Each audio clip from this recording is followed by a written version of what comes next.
Hola a todos, muy buenas tardes. Igual que hice ayer, voy a hacer hoy una transmisión a través de Facebook y también de YouTube para valorar las medidas que acaba de aprobar el gobierno, que las aprobó el martes, el Consejo de Ministros del martes 16 y hoy, perdón, martes 17 y hoy, miércoles 18, han sido publicadas en el Boletín Oficial del Estado. Se ha dicho a bombo y platillo que son una serie de medidas muy ventajosas para los trabajadores, que son muy interesantes. Ciertamente hay algunas que sí, muchas que sí, que son interesantes. Ahora vamos a analizar algunas de ellas, aunque sea por encima, pero hay otras que son incluso muy criticables. Entonces queremos hacer una valoración, aunque sea rápida, de estas medidas para que pues tengáis una visión probablemente bastante diferente de la que os dan los medios de comunicación. Depende de qué medios de comunicación sean los que os dan la información, pero realmente la mayor parte de las cosas que voy a decir, o muchas de ellas, pues no se mencionan. Sí que decir que hay una que a nosotros nos preocupa mucho, que no nos ha gustado nada, que es completamente contraria a los derechos de los trabajadores y contraria sobre todo a la libertad sindical. Lo analizaremos ahora, pero hay otras que son positivas y no tendremos ningún problema, por supuesto, en hacerlo ver. Lo que sí remitimos, como hicimos en el día de ayer, a nuestra página web, donde se va a publicar el comunicado en el que hacemos la valoración sobre estas medidas y también donde vamos a subir pues la guía que hemos elaborado para que todos los trabajadores sepan a qué atenerse. Bueno, pues la hemos actualizado con estas medidas para que todo el mundo sepa efectivamente pues qué es lo que puede o no puede hacer o qué es lo que le pueden o no pueden hacer. Estamos recibiendo muchísimas llamadas, tanto ayer como hoy, bueno, estos días en general, pero especialmente ayer y hoy, y bueno, lunes, martes y miércoles, los 3 días que llevamos de semana, con mucha problemática. Están obligando a muchos trabajadores a cogerse forzosamente la baja médica. Ya hemos explicado que eso no puede ser, que eso es un abuso, una violación de los derechos de los trabajadores. Las bajas médicas las dan los médicos cuando hay razón. Están muchos empresarios tratando de forzar a que los trabajadores cojan baja médica para no tener que costear ellos el cese de actividad, que les están diciendo, incluso presionando para que digan que han estado en contacto con alguien con coronavirus para que directamente el médico les dé la baja. Eso es un abuso. Toda prueba que haya de ese tipo de presión debería ser denunciada en la Inspección de Trabajo. No se puede hacer y se está haciendo por miles de personas. Entonces, queremos denunciar en primer lugar este abuso, que es uno de los que más se está dando. También se está obligando a mucha gente a coger vacaciones, días libres. Bueno, todo eso ya lo hemos explicado en otro vídeo anterior, pero sobre todo querría valorar, como digo, las medidas que se han tomado. La primera que quiero destacar y quiero criticar abiertamente porque nos parece un ataque intolerable a los derechos laborales de los trabajadores y a la libertad sindical, es la modificación que este Real Decreto Ley 8/2020 incluye en su artículo 23.1a. ¿Qué dice este artículo? Que en todos los expedientes de regulación de empleo temporal por causas económicas, técnicas, organizativas o de producción, cuando no existe representación sindical en la empresa, la representación, mejor dicho, la negociación de estos ERTES correrá a cargo de los sindicatos mayoritarios. Es decir, es decir, que comisiones obreras y UGT van a monopolizar, porque sí, toda la negociación de todos estos ERTES. Pero eso sí, el propio artículo deja abierta la puerta a que si UGT o comisiones no lo hicieran, entonces se nombrará la comisión que normalmente, según la legislación, pues se debe nombrar. Es decir, cuando los trabajadores no tienen representación unitaria, tienen que formar una comisión de 3 trabajadores, que es la que va a negociar.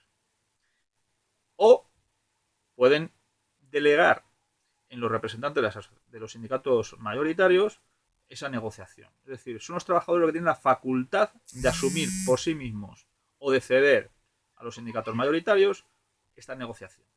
Sin embargo, este Real Decreto lo que hace es obligar a esos trabajadores a aceptar que comisiones sobre la UGT son los que van a negociar por ellos. Les guste o no les guste, sin pedirles permiso, sin darles explicaciones, así, por decreto, nunca mejor dicho. La verdad es que nos parece inaceptable. Es más, además de que van a asumirlo, UGT y comisiones pueden no hacerlo, pueden renunciar. Es decir, que van a ser comisiones y UGT los que cuando les apetezca un ERTE que sea muy complicado, pues, este no lo queremos. Pero van a ser ellos, directamente, sin necesidad de tener ningún tipo de representación en la empresa. Digan lo que digan los trabajadores. Esto es una vergüenza. Esto es una vergüenza y desde luego nosotros no vamos a dejar de criticarlo porque no es aceptable. No es aceptable. Esperemos, como decimos en nuestro comunicado, que no tengan la poca vergüenza encima luego de a lo mejor exigir un canon de negociación a los trabajadores o algo así, ¿no? Que es lo que faltaba. En segundo lugar, queremos destacar que también es cierto que hay muchas medidas positivas y útiles en este Real Decreto. Aunque es verdad que hay mucha letra pequeña que se debe conocer. Por eso es interesante que leáis la guía que vamos a subir a la página web. Ya la tenemos subida, pero la vamos a subir actualizada con todas estas medidas que, repito, son positivas. Es decir, no todo es negativo. No vamos nosotros a recatar ninguna verdad, desde luego. ¿Qué temas interesantes de destacar? Pues en primer lugar, el teletrabajo.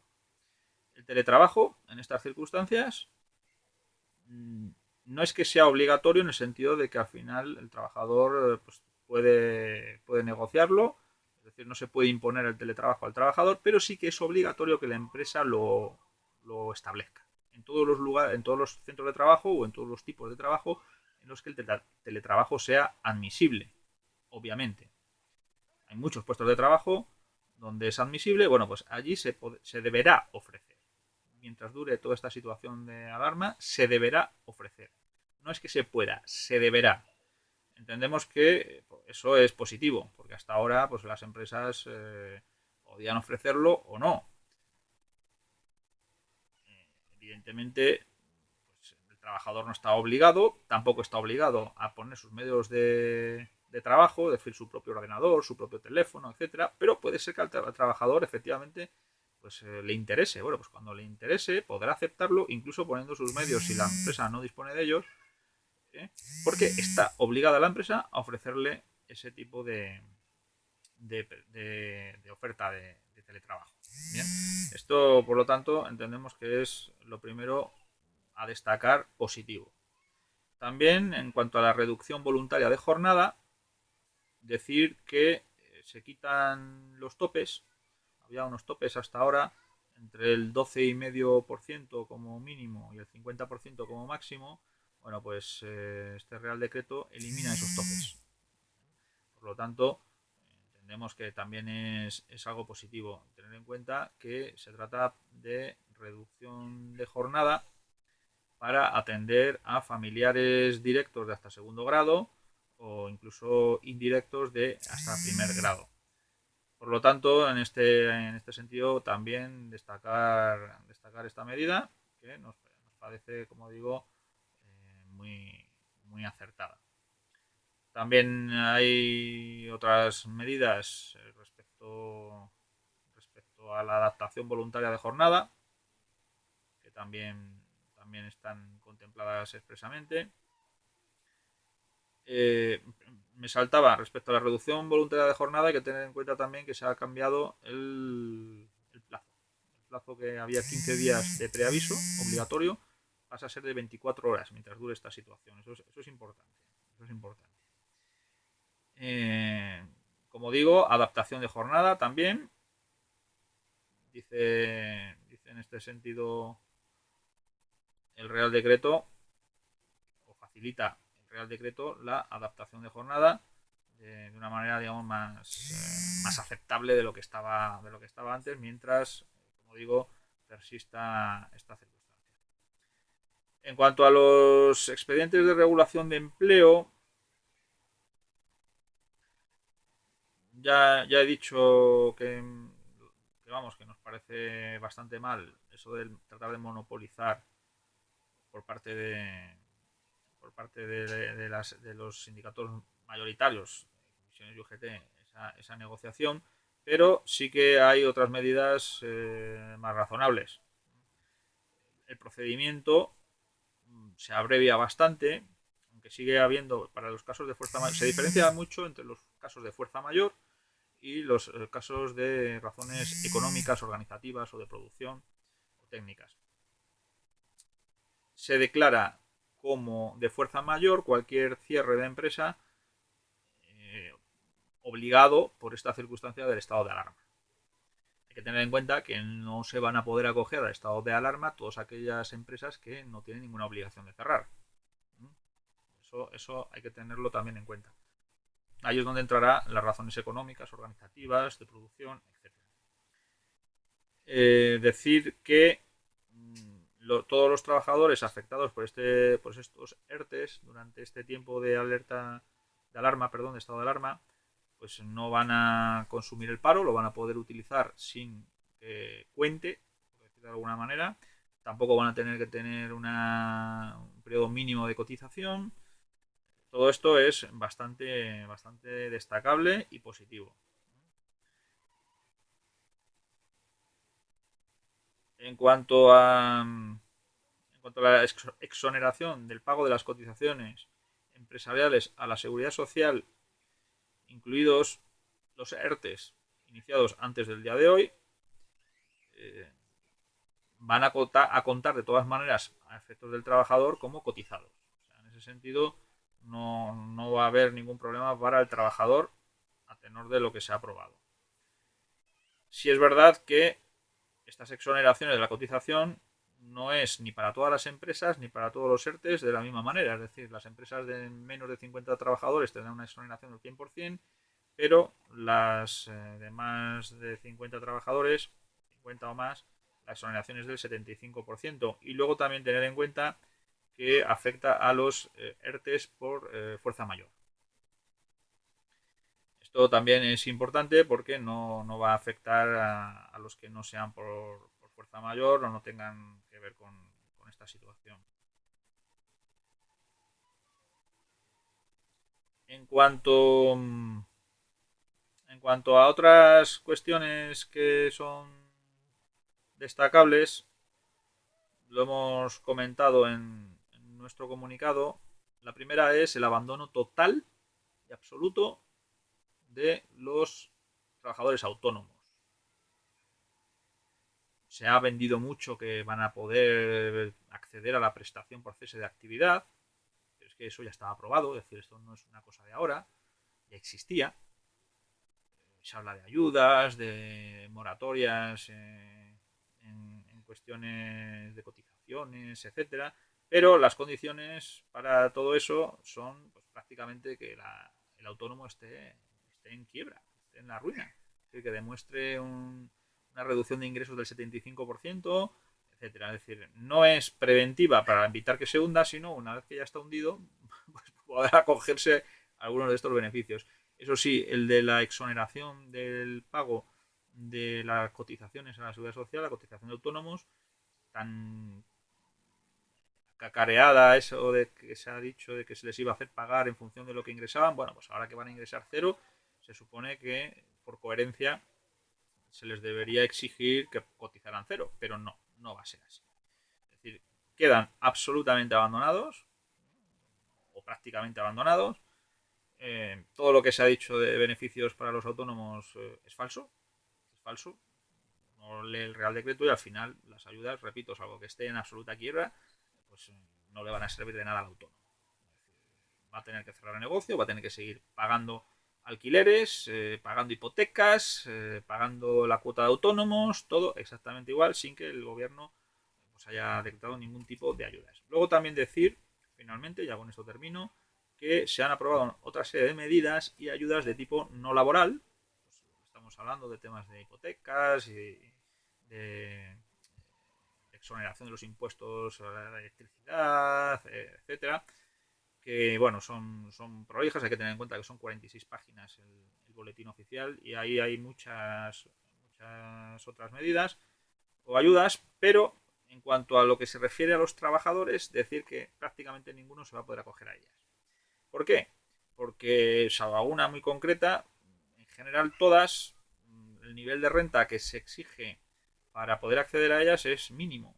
Es decir, están pensadas básicamente para personas en situación especialmente vulnerable o directamente de exclusión social. Estamos hablando de que la mayor parte de los trabajadores no van a poder acceder a ellas. Y algunas de las que se van a poder acceder hace falta pues muchos requisitos que vienen contemplados en la norma y que, como el casuismo es muy grande, pues no voy a explicar aquí, pero en cualquier caso, gran parte de lo que se ha vendido como que no está, a nadie se le echará de su casa, no habrá problema con las hipotecas, ni con los... No, todo eso, o con los alquileres, no habrá desahucios. Hay que ver la letra pequeña, hay que tener unos niveles de renta muy bajitos para que te puedan aplicar eso, y por lo tanto, la mayor parte de los trabajadores, muchas de estas medidas, muchas, no digo todas, hay algunas que sí, muchas no las van a poder, no se van a poder beneficiar de ellas, no se van a poder acoger a ellas. Con lo cual, mucho ruido y pocas nueces. Creo sinceramente que lo que ha aprobado el gobierno es más propagandístico que otra cosa. Es cierto que hay bastantes medidas que son buenas, o sea, no todo es propaganda, pero ni mucho menos lo que se nos vende. Está años luz de la imagen que se está dando de lo que se ha aprobado. Y eso sí que me parece importante destacarlo. En cualquier caso, mando un saludo a todos los que me estáis viendo, ya sea en directo, ya sea en diferido. Cuidaros mucho, cuidar a vuestra gente, ser solidarios con todo el mundo. No perdáis la fe, porque no es para tanto, es decir, sí que tiene una gravedad, por supuesto, y hay gente que está muriendo, no quiero yo restarle gravedad al asunto, pero bueno, todos sabemos que esto, gracias a Dios, pasará y habremos superado, como la gran nación que somos, pues, la situación con entereza, a pesar de nuestros gobernantes, a pesar de su torpeza, a pesar de la tardanza en adoptar medidas, de la insuficiencia de muchas de ellas, de la propaganda, que es la mayor parte de lo que se ha aprobado. A pesar de todo eso, vamos a salir adelante, vamos a ayudarnos unos a los otros. Quiero mandaros un abrazo muy fuerte, sobre todo a aquellos que estéis enfermos, bien sea por este coronavirus o bien sea por cualquier otra enfermedad, y mucho ánimo.